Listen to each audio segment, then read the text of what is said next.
Last season for CJ Bailey, it was trial by fire. But in year 2, in 2025, it's CJ trying to set the league on fire.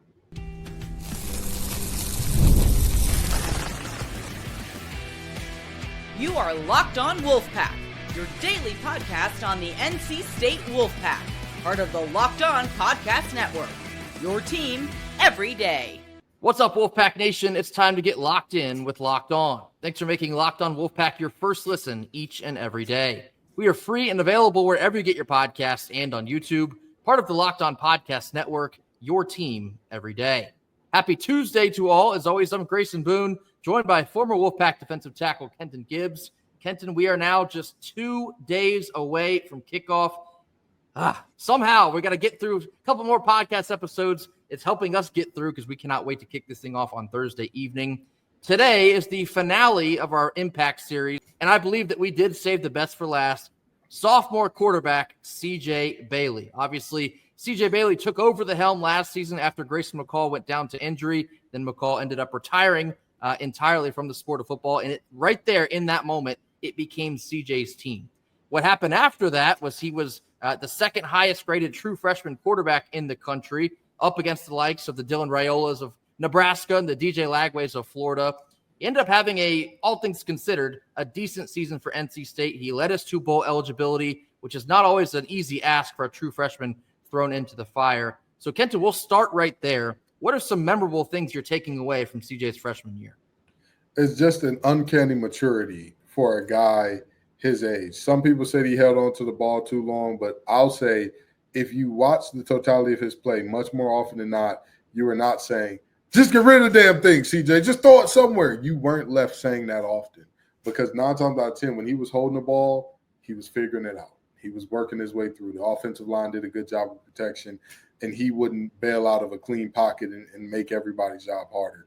So, it's one of those things that you look at and you say, hey, he's gotten another year older, another year wiser, another year bigger, another year stronger. I've got faith in him. I think he'll do great things. He came on the scene last year and basically was out of nowhere in terms of, hey, we've got this multiple-time Conference Player of the Year winner. We have ACC championship hopes. This is where we're riding. This is where we got everything riding, rather. And then, boom. We all remember the hit from the Wake Forest game, which changed the course of our season and likely the course of Grayson McCall's life all in one. Piggybacking off of that point, something that we haven't had in a couple of years now, ever since Devin Leary ended up leaving us, but we have not had a quarterback return for the consecutive season. Obviously, we had Brennan Armstrong in 23, Grayson McCall last year in 24. This was CJ's team last year, and so now he is the returning quarterback. And everything you saw, the struggles, the highs, the lows, the growth opportunities for him last season, that's going to be the most important piece for him leveling into 2025. How much better did he get over the offseason? What did he learn in terms of making progressions, making throws, making the right decision at the right time, the chemistry with his wide receivers and the running back room as well? A lot of the skill guys are still there. The quarterback coach was Kurt Roper. Now he's the OC. Everyone's sticking together, keeping the band together for CJ's sophomore season. I think it's going to do him a lot of good. Last season, as noted, he played in 11 of our 13 games, 2,400 pass yards, 2,413 to be exact, 17 passing touchdowns, 10 interceptions, and of course, 3 of those came in one game against Georgia Tech. He also had 99 carries for 279 yards on the ground and 5 rushing touchdowns. Before we get into over-unders and maybe some potential drawbacks, what about those stats from last year kind of intrigues you for this year, Ken?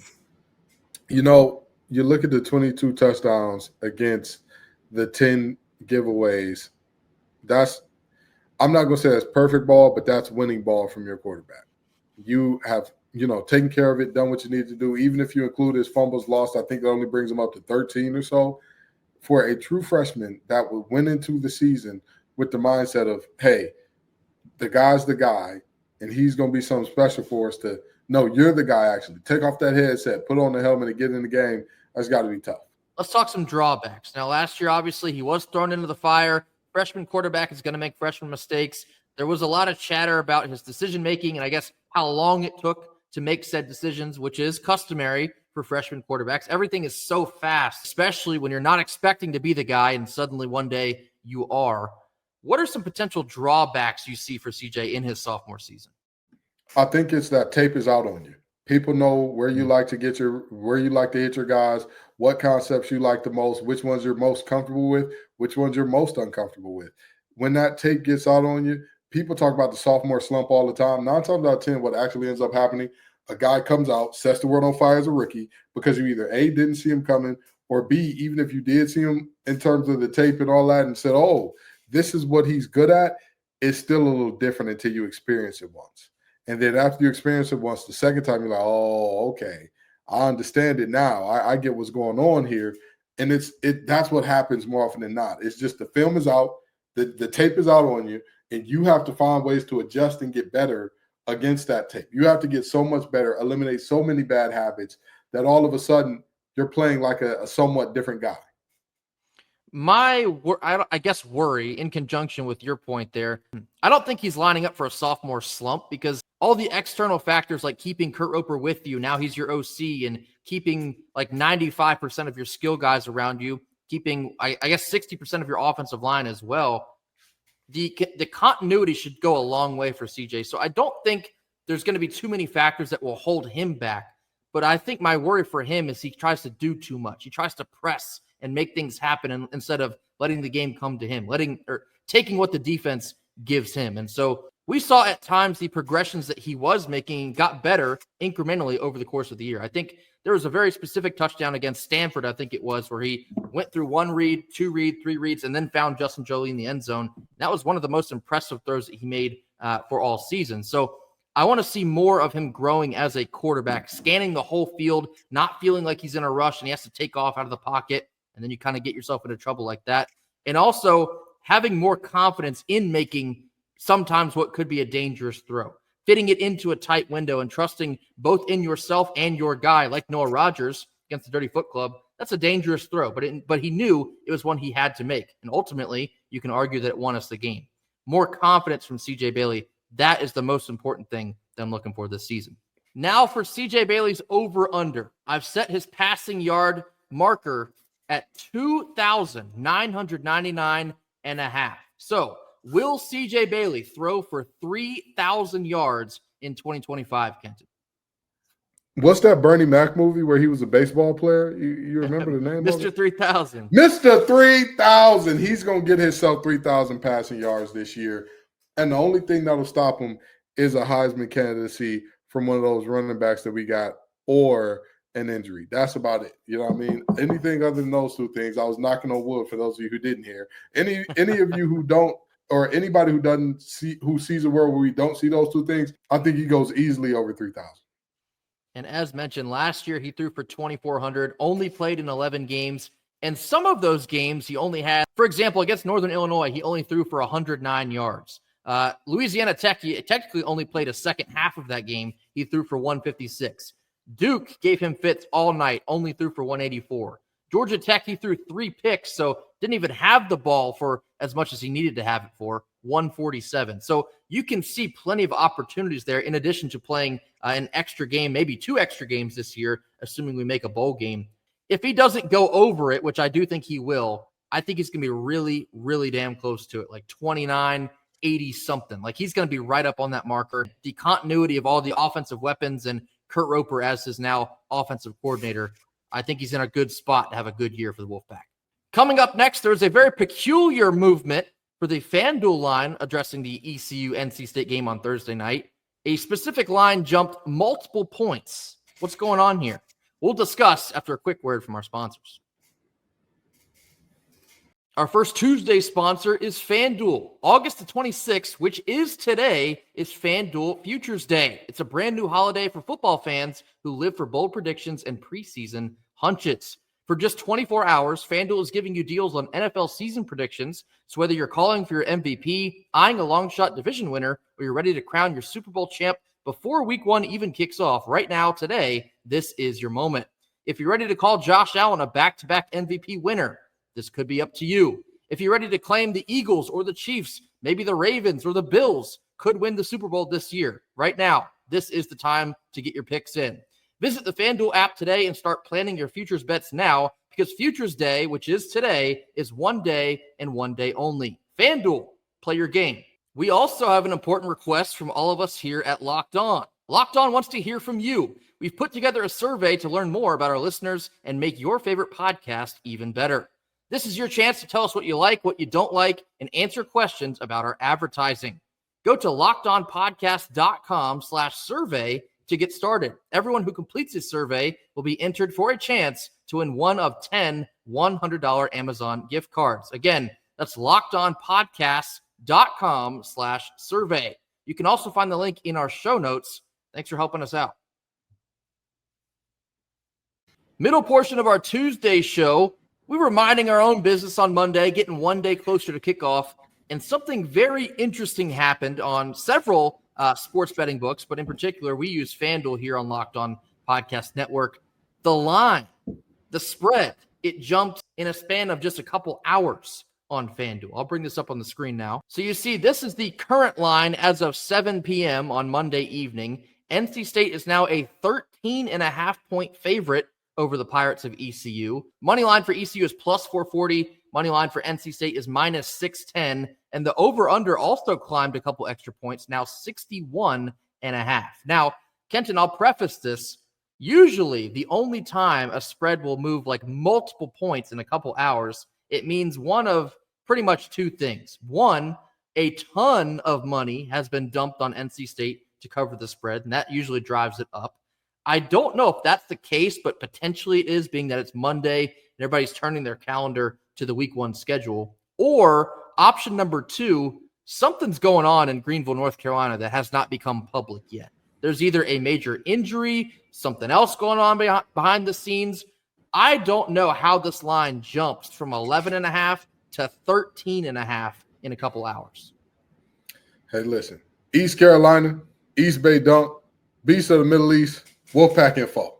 You understand? This thing is I don't give a damn what the line is. All I need to know is that you're 1 point better than your opponents. But it would be nice. It would be so awesome. It would be so cool if you could go ahead and put up this 14 or 20-something odd point win.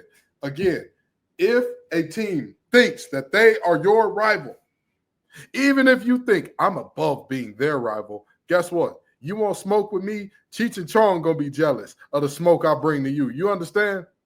It's going to be real smoke. It's going to be real, I hate you, and I'm going to show you how much I hate you for the next 60 minutes. In the words of Rorschach, I'm not stuck in here with y'all. Y'all are stuck in here with me. That needs to be the mentality when ECU comes to town because, again, they're in enemy territory.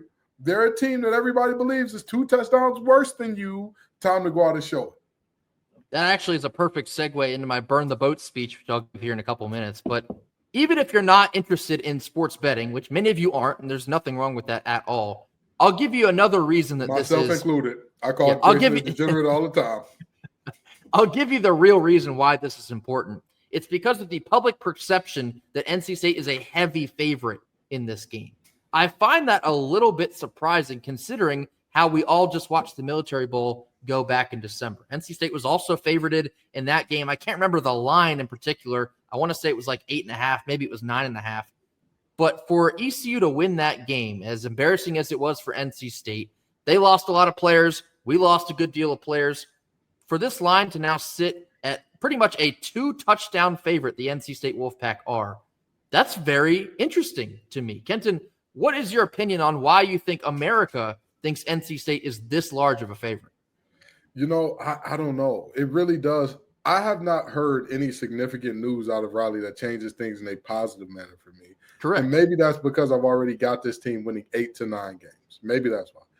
But to see the line jump like this, normally, even if the line is being hammered, you see the money line or the value of a winner or loser go up or down. But to see the spread in and of itself jump like that, that's crazy, man. This is something this feels unheard of in terms of what, 2-3 days before the game. Was there an announcement of the injury report that we didn't know about or something? I'm confused. This is a huge line jump that to the untrained eye looks small, but to people who know sports betting, this is borderline catastrophic. This is borderline somebody just gained or lost a starting quarterback type territory. Yeah, like that's how significant this jump is. A 2 to 3 point jump means there's a massive significant injury. And for this to go up for NC State, that means it's not on our side. Now, I'm not speculating that there is a major injury for ECU, but again, that's the level of catastrophic. I'll use Kenton's word there. This is a catastrophic jump here. And to that point, obviously we understand NC State's at home. Carter Finley's a tough place to play at night. I'm almost wondering if people are starting to buy into NC State like in totality for the season, and maybe that's why this line is going up. We all know about the law of the wolf. When there are no expectations, typically the team will exceed those no expectations and have a really good year. Perhaps the public is really buying into NC. The win total still sits at 6.5. Maybe a lot of folks are all in now on NC State potentially having quite an impressive year. It's such a big jump to seemingly come out of nowhere. Because if you remember correctly, I believe the opening line was either 13 or 14.5, and this was like way back in the spring, I believe it was, maybe even the summer. Then over the course of the last couple months, it had slowly slid down to 11.5. In fact, I actually thought it would go lower than that. I was expecting to see like maybe 9.5, could even see like 8.5. So I was shocked, like really shocked to see this jump up 2 more points, now 13.5. NC State is a 2-touchdown favorite in Game 1, Carter Finley, 7 p.m. on Thursday night. Give us your thoughts in the comments. Why do you think the spread has now jumped up 2 whole points in favor of the Wolfpack? And coming up next, I have a speech, a little bit of a motivational speech. It's called Burn the Boat, and it's a double entendre this week because we're playing ECU. More on this after a quick word from our sponsors. Our second Tuesday sponsor is Rugiet. Fellas, you've probably heard of Viagra or Cialis. Maybe even you've tried them. But if you're looking for something beyond the usual pill, it's time to get Rugiet Ready. Rugiet Ready is a next-gen prescription treatment designed to amplify arousal in the brain and boost blood flow. Unlike usual pills that can take up to hours, Rugiet's 3-in-1 formula dissolves under your tongue and kicks in fast, on average in 15 minutes or less. Effects can last up to 36 hours, so you can stay confident and control when the moment is right.